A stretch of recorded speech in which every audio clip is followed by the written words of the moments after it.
Okay, so welcome everybody today, and we've got Caroline McLaughlin joined us today, who's Programme Manager for the Cyber Security Programme, and we're delighted that she's been able to come along today to give us a presentation on all things cyber and our cyber security, and what the programme's doing to make HSC as resilient as possible in our cybersecurity area, and what we right across HSC can do to make sure that we're all doing our bit to keep our systems and our networks as safe as possible.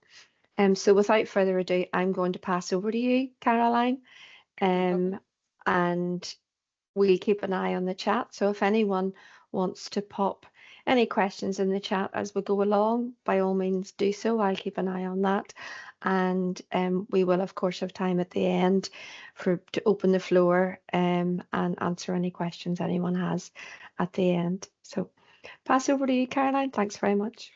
Great, thanks very much, Dawn. Thank you everyone for joining today. We were just mentioning there it's such a lovely sunny day. Most people will be out in their lunch and enjoying the sunshine, but we're all here, so thanks very much for joining.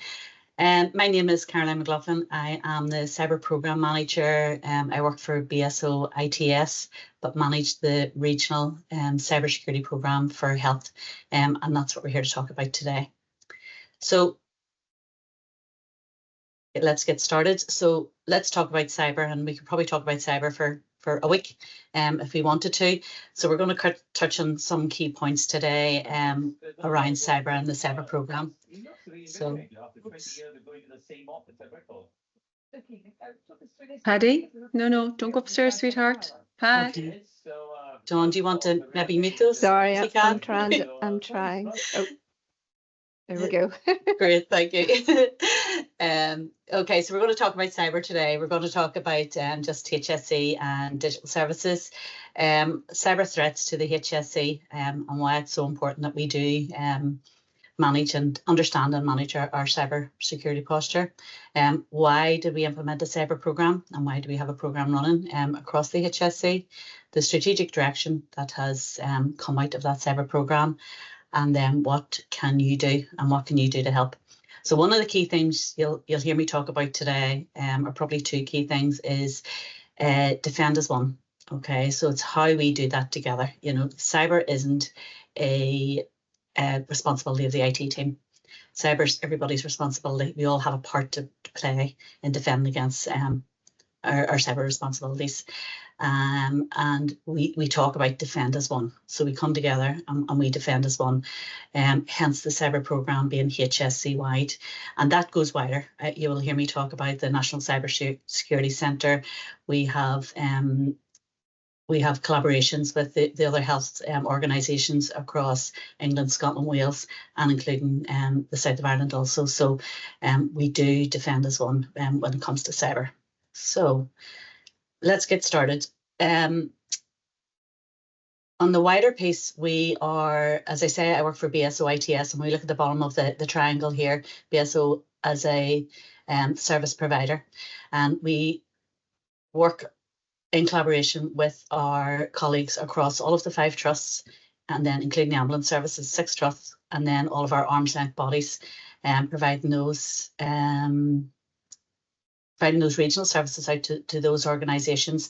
But the cyber programme is at the foundation of all of the work that we do with all of those organisations, and we come together as a collaborative to manage our cyber programme. That feeds up then into the DHCNI. Caroline? Yes? Sorry, Caroline, are you sharing? Oh, sorry, I'm not. I'm just realising. Oops, talking to myself. Apologies.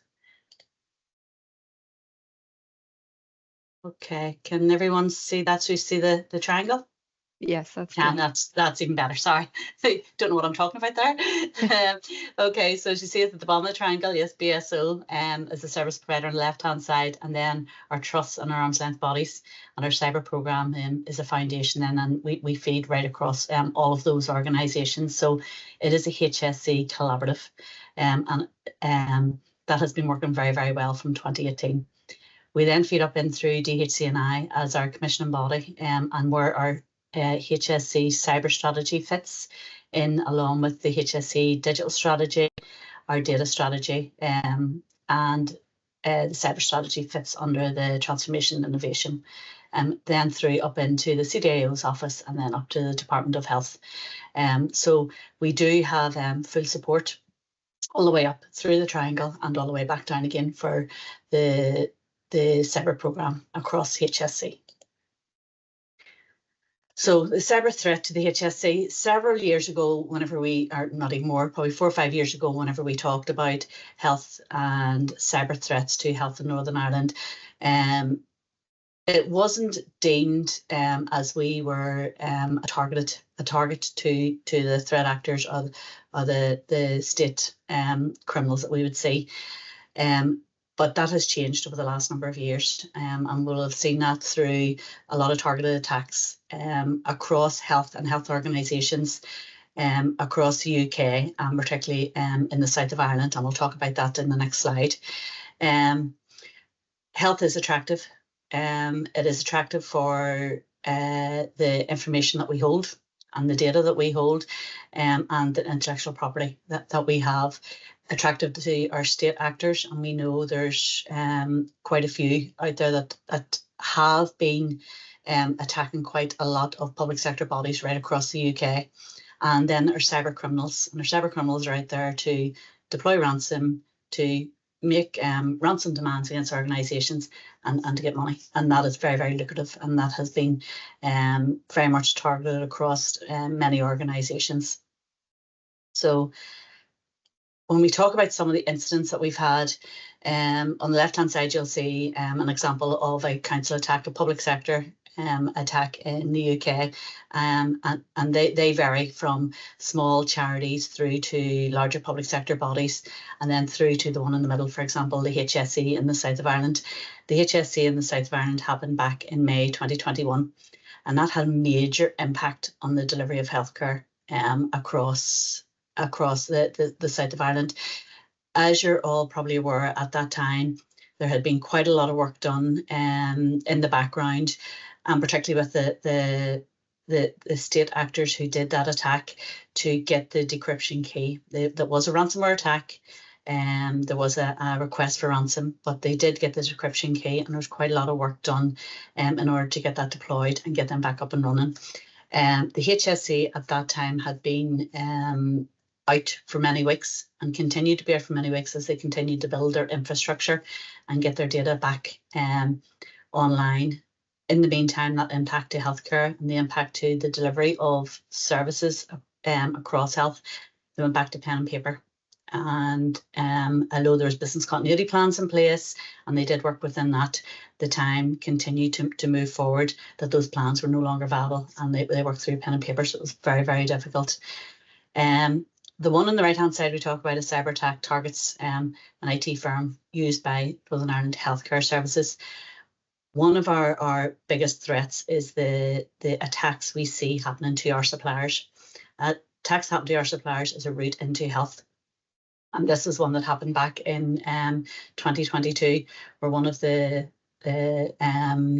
Advanced, it was at the time, were attacked recently, as in just the end of March there. Advanced were fined by the ICO for failing to provide the necessary security in place for the processing of personal information. So the impact to health was we had to stand up our business continuity. There was a risk assessment completed as to what that risk was of our supplier being attacked and how that could infiltrate HSC. So we stood up our incident response plan in the event of that. But the outcome for one Advanced was the attack itself that they had to manage and deal with. And now that we see that the ICO has applied a fine of, I think it's over £3 million, for failing to have the necessary security precautions in place to protect the data they were hosting on behalf of organisations. So that feeds into lots of different things that we do across the programme, and that's understanding, in this instance, understanding the contracts we have in place with our suppliers, ensuring our suppliers provide the assurance around the right security posture that they have in place, how they're managing our data, where they host our data, who has access to our data. So it's our responsibility to ensure that they're all in place before we contract with that third party. And then obviously there's a continuous monitoring of that contract and monitoring with the supplier to ensure all of that's in place. So why do we feel we needed a cyber programme across health? So as we'd already seen at the very start, we have BSO, Business Service Organisation, we have our 6 health trusts, and we have our arm's length body, and we were all looking after our security individually. We have good security in place back then in 2017, but then WannaCry hit NHS England, and this is one of the biggest cyber attacks we've seen hit the public sector. And the impact to that was great. The financial cost, the reputational damage, also across that, and the compromised IT systems and like the time it was to get those systems back up and running again. At that time, HSC IT teams had come together and were talking about security and security posture and how we do that together, and they had agreed to move forward with the formation of a regional cybersecurity programme, of how we come together as a collaborative to look at our security posture and apply that security in a standardised and consistent format across the HSC. So in late 2017, the cybersecurity programme was born. And as you see here, that there's 2 strap lines we use. Is defend as one. So we are collaborative, ensuring we're committed as a collaborative. Together, we will defend as one, but also agree that it's everybody's responsibility. Okay, it's not up to IT. It's not up to who manages our firewalls or who manages our desktop environment to ensure that they're secure. It's everybody plays a part in that. We all have a part to play, and we need to ensure that we all do that. So committed to a collaborative approach and how we do that and how we drive the cyber programme across the HSC, ensure consistency and a common adoption of policy. So that's a common adoption of policy. We have regional security policies, regional user guides, technical policies we apply across our infrastructure, toolings and tool sets that we buy, that we have a consistent approach in what is purchased and how they are deployed. Raising the awareness, and it's a corporate issue, not an IT issue. So it's not IT driving forward cyber awareness. This is all of our responsibility. It's our mandatory training, ensuring that we all take part in our mandatory training for cybersecurity. And the monthly training that you would see, whether there's sessions put on for your own teams or such as today, digital dispatches and the awareness around cyber today. Opportunity to judge some of the variations, so establishing those baselines and taking things forward. So we agreed at the very start, let's see where we all are and how we're going to take this forward together. And that's what we did, and we developed the strategy and the roadmap for cybersecurity. Share our experience and raise our awareness of the threat landscape. What has come out of the collaboration very much is the collaboration of IT teams, collaboration of our technical teams, and how we work together to get the best from the products that we have, the best from the people that we have, the best from our training and the learning and the material that we have, and that whole knowledge sharing. And we continue to collaborate very, very well right across the HSC in that way. And then moving towards the regional delivery of cyber services. These were developed as we talked about the Evolve programme, which we know the Evolve programme is there and it is paused just slightly at the minute, but it's moving forward how we deliver those regional cyber services across the HSC. So this was more just where we started and how did we start, and this was a workshop and a brain dump as to whenever you look across best practice, you look across security standards and international standards across the cyber profiles or the security profiles. This was all of the areas that we have done really good work in, and we want to tackle and continue to improve our security posture across all of these areas. And this was a bit of a brain dump that we had and threw it out there. And I'm delighted to say, I mean, that's very much feeds into our strategy and feeds into the cyber roadmap that we have in place. So one of the first things we decided coming out of the cyber program, there was some initial work that we completed in baselining, but we wanted to develop what our cyber strategy was to look like, what was our vision and our mission, our principles. How were we going to deliver this program and deliver the focus for cybersecurity across the HSC and continue to do that. So this was one of the first things that we helped deliver, and then working in conjunction with our colleagues in HSCNI with embedding this within the HSC digital strategy and part of that family of strategies under HSCNI. So became a product out of the cyber program. Again, the word collaborative, very much that collaborative across all of the HSC. We work very closely with our colleagues in the National Cybersecurity Centre and the wider UK government to follow both their best practice and the global best practice that they advise us of. We do engage with our external colleagues and our suppliers, getting expert guidance and expertise in some of the key areas that we want to drive forward and ensure that we are the best in what we're doing when it comes to cybersecurity. This underpins and is helping us deliver our cybersecurity blueprint. So it's the work that we're doing and how we're delivering that. It is the basis for the current and future investment in cybersecurity products and services, and that lays out the roadmap for how we're taking that forward. And it is endorsed by the Cybersecurity Programme, a Cybersecurity Programme board that is made up of representation from all organisations across the HSC. And further afield, this also covers our colleagues in Fire and Rescue Service also. So it is very wide-ranging programme of work. So just to touch on some of the key areas within our mission and our principles. So whenever we look at how cyber and the cyber strategy will become integrated, providing a single HSC-wide view of information assets and associated risks, including cohesive oversight and clearly defined accountabilities. Okay, so for us, what we wanted to do is we want to understand everything that we have out there, where it sits, what's on our network, what devices we have, and have that whole horizon view of everything that we have done, and we've taken that forward and moved forward further with that, and taken ownership of where that is. We wanted to coordinate and align all of our activities and our ongoing projects, ensuring there's compliance and government mandated standards. And I'll touch on this later, but that is in relation to the Network and Information Systems Directive, NIS, which many of you may have heard of. And if you are coming from the trust side, very much so. But we'll touch on NIS later and explain a wee bit more detail about that. We wanted it to be effective, so having the necessary tools and the systems to protect our essential services. And that feeds very much into the NIS requirement and legislation that we adhere to, from cyber attack and having rapid response to the emerging threats, such as the lasting impact is mitigating. And then being resilient. Okay, so understanding and prevention of single points of failure, having layered security posture, having a layered approach to security. We had all of that in place, and we've continued to build upon that and continue to improve our security posture moving forward.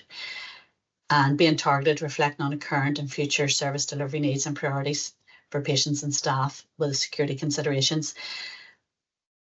We all know the threats that we have. We know what we need. We know the security that we need to put in place, but we also have to balance that with risk and balance that with making sure that people can still do their job.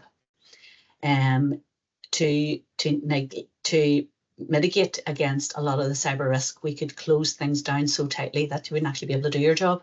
And we don't want to get to that point. We can't get to that point. You know, we have to have that balance between security and the balance between people being able to deliver healthcare to patients and clients. So it's very much with working with cyber teams and IT teams, working closely with staff and clinicians to ensure that you need to be able to access, or you need to be able to do X, A, B, and C. We need to ensure that that's secure, and how we do that security doesn't impact on what you need to do to deliver that. So we do work very closely with our teams across all of health to do that. So this is probably a quite a detailed roadmap, but it's a strategic roadmap for the cyber programme and where we are through the start, our tranche 1 and tranche 2, which we're fairly well through now, and the different pillars of service towers we have across the HSC, and how they're delivered. And as you can see, we talk about some of the things we talk about is around our governance and our compliance, such as NIS, our data protection, GDPR, our email security, our web security, or how we manage our vulnerabilities. And we have all of those pillars in place, and we have our tooling and our staffing and policy all around that. Okay, sorry, I will just touch here then when we talk about our legislative requirements. So we talk here under tranche 1 and the emphasis on preparing for growing and emerging threats through achieving NIS compliance. So back in 2018, EU directive was implemented for operators of essential services to adhere to the Network and Information Systems Directive, okay, NIS 2018. Operators of essential services were operators of critical services across the UK, and that included transport, water, electric, gas, and healthcare was one of those. So the 5 trusts, including the ambulance service, the 6 trusts, I should say, sorry, were nominated as operators of essential services. So those essential services they deliver must adhere to the legislative requirement. The directive itself was aimed or is aimed to achieve a high common level of network and information security across all of critical infrastructure. There is a cyber assessment framework that is in place that the organisations must adhere to, and then they are externally audited against that. It very much cuts across quite a lot of the same areas you would find in ISO 27001, which is the Information Security Directive. It cuts across other standards you would find for cybersecurity, and it's quite all-encompassing. So it does very much lay the foundation for some of the roadmap, or a lot of the roadmap that we have for cyber within the HSC, and certainly these cyber service towers.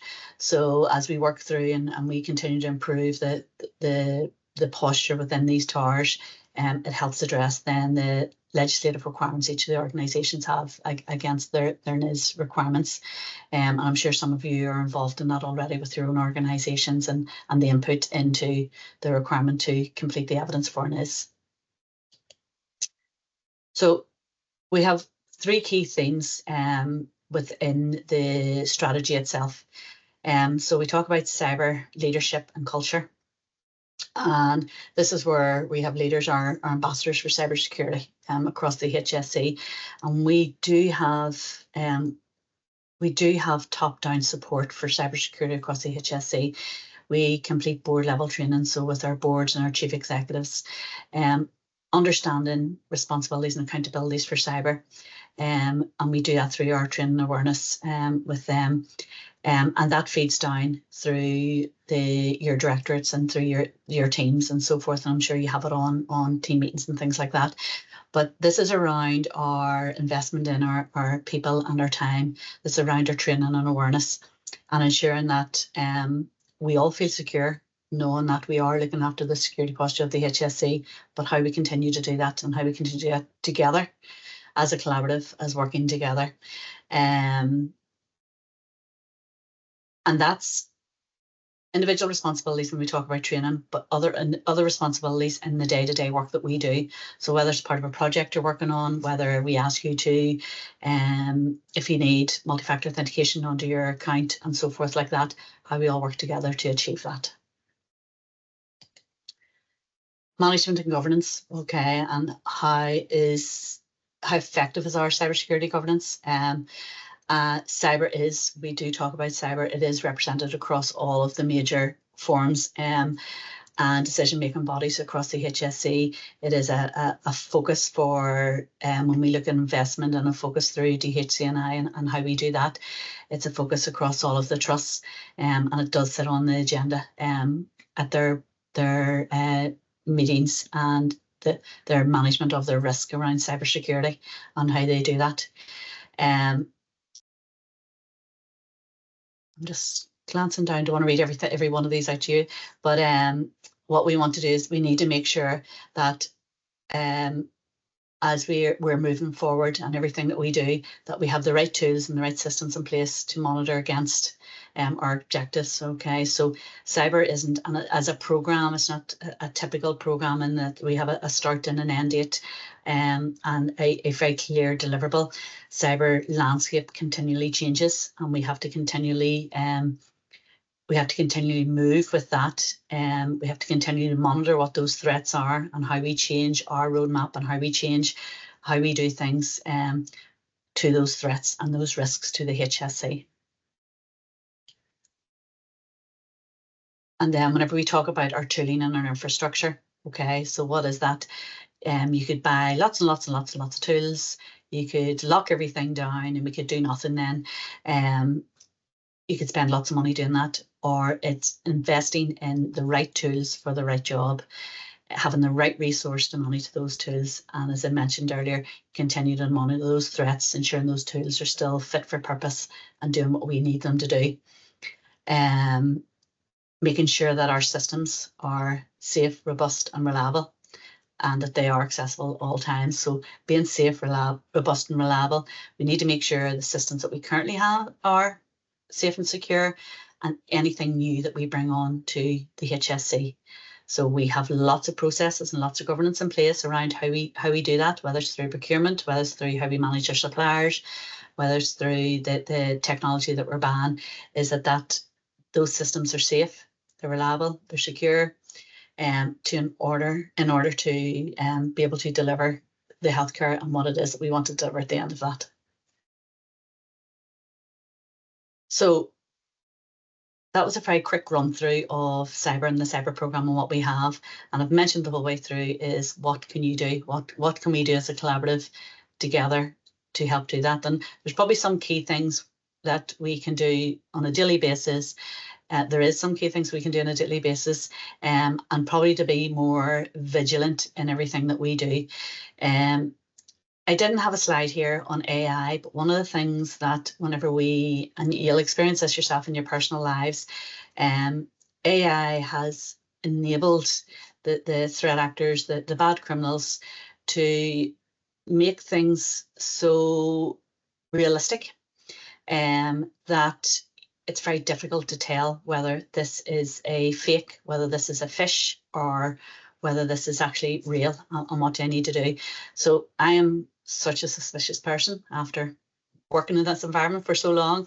And now it's, it's what I say is you should always be suspicious in anything that you're about to open, you're about to click on, or you're about to do, and just stop and think.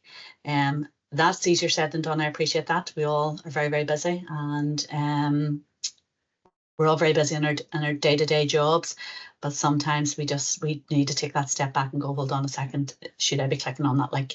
So if we run through just a few of the examples that we have here. So we talk about let's defend as one. Okay, IT can only do so much, but if they don't know what's happening, or if they don't know there's an email circulating, or there has been a password breach, we can't react quickly to that. So the sooner you can report anything through, go ahead and do that. Don't feel that you don't need to report, or don't feel that, oh, I'm not too sure, maybe it's a bit stupid or it's not. Don't, just report it and let us deal with the outcome of that. Don't click that link. So we send out monthly training snippets you'll get through Medicam plans, and the wee videos 3 or 4 minutes long that you'll get in the wee learning emails. Every now and then we'll also send out a test phishing exercise, and a phish email is an email that looks very authentic. It will be quite attractive. It will be maybe a free flight, or it might be a Teams call or something like that. And what I would say is, whenever you get an email and you're not sure, or you weren't expecting it, or maybe you're expecting it, but something doesn't look right, stop and think before you click on anything.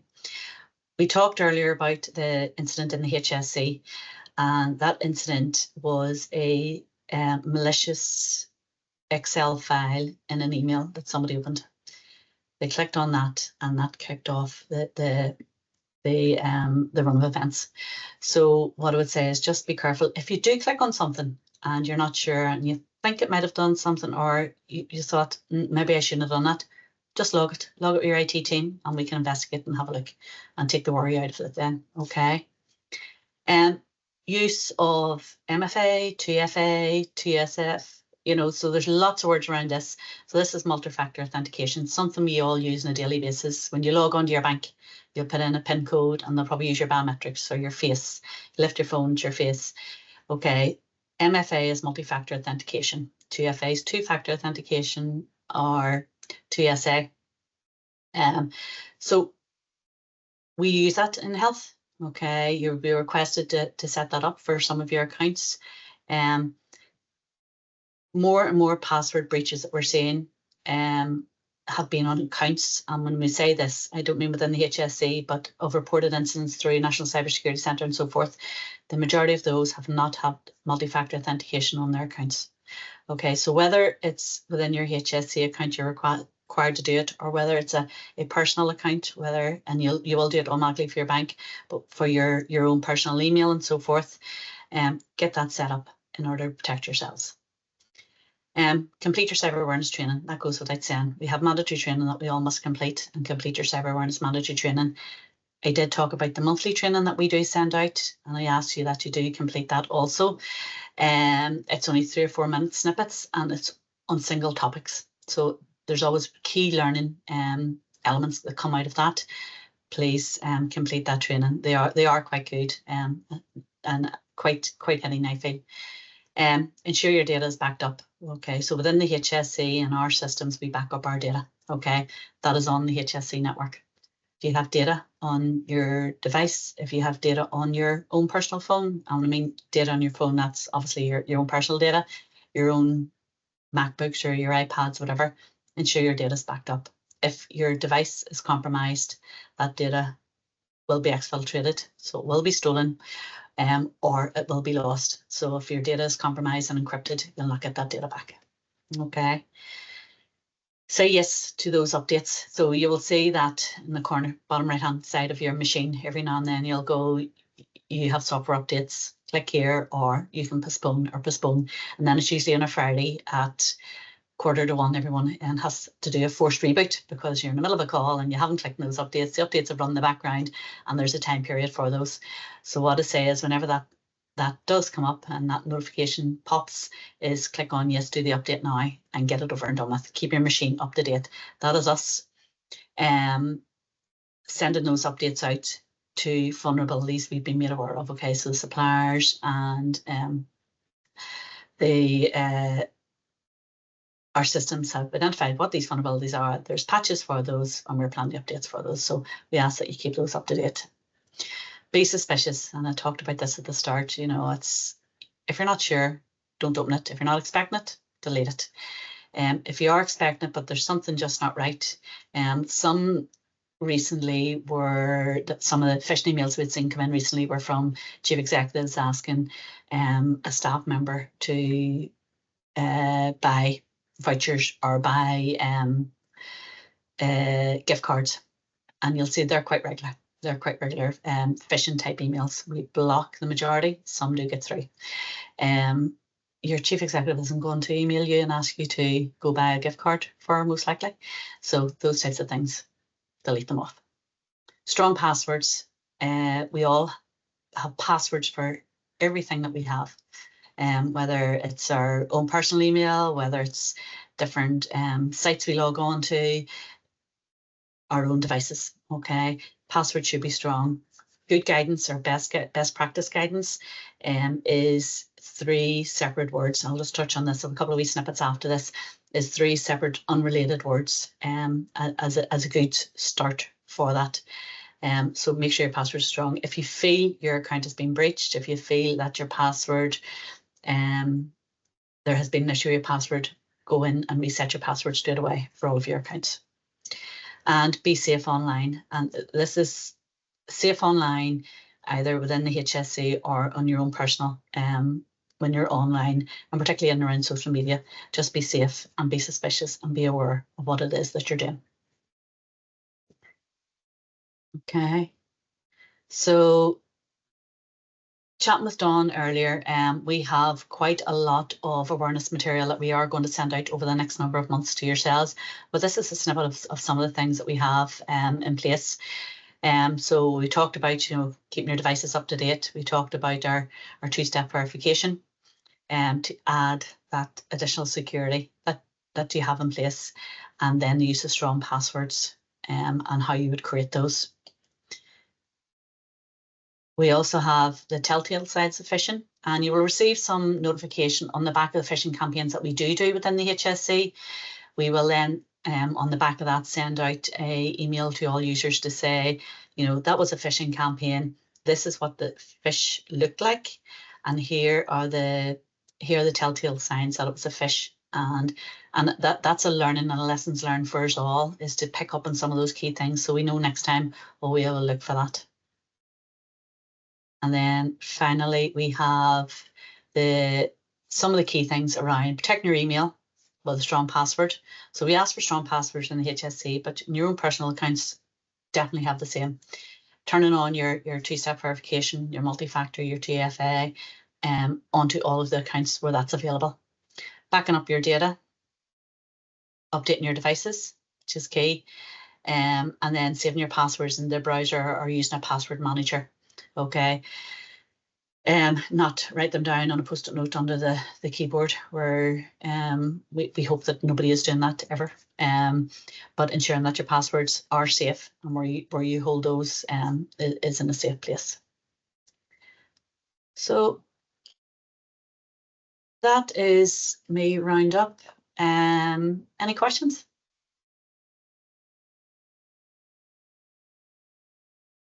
We don't have anything in the chat, Caroline, so just want to open the floor if anyone wants to put their hand up or just come off mute. I appreciate that's a whirlwind tour of cyber, but more than happy to take questions offline as well if anybody wants to drop me an email. If they want to know any more about the cyber program or anything specific around, they have a concern around security, just let me know.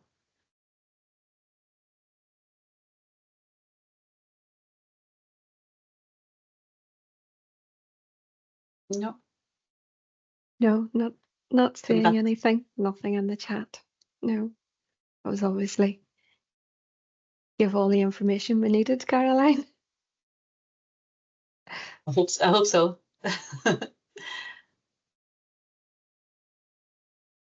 Okay. No, I think we're good. Thank you very much, Caroline. That was great information, so that we can keep all our networks safe, and great to apply in our personal life as well across HSC. No problem at all. As I say, if anybody has any questions offline, sure, just drop me a message. Okay, will do. We will subtitle this recording and then put it onto the HSCNI TV on YouTube, and we'll send out an article across all of HSC to just highlight the fact that it's there. So if anyone couldn't make the session today, then they can watch that once we have it uploaded onto YouTube.